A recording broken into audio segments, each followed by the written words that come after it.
네, 국내 코로나19 확산세가 심상치 않습니다. 신규 확진자가 석 달 만에 700명대로 올라갔습니다.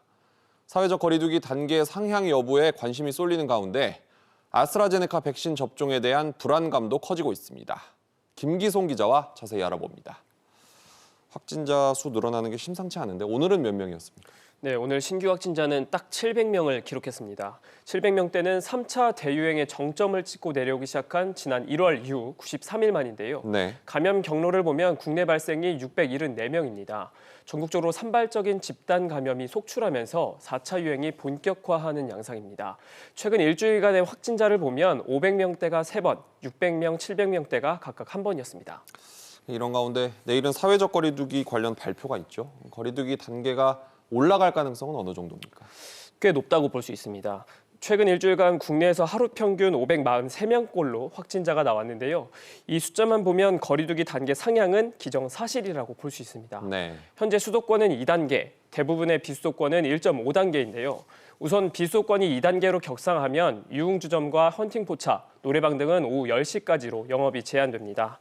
식당과 카페도 오후 10시 이후엔 포장과 배달만 허용되고 결혼식과 장례식 등의 참석 인원도 대폭 줄어듭니다. 2단계가 적용되고 있는 수도권은 2.5단계로 강화될 가능성이 큰데요. 네. 이럴 경우엔 식당과 마트 등은 다시 9시까지로 운영이 제한되고 헬스장과 에어로빅 등 실내 체육시설도 다시 금지될 가능성이 큽니다. 스포츠 경기 역시 무관중 경기로 진행되게 됩니다. 그렇군요. 백신 상황도 좀 봐야겠죠.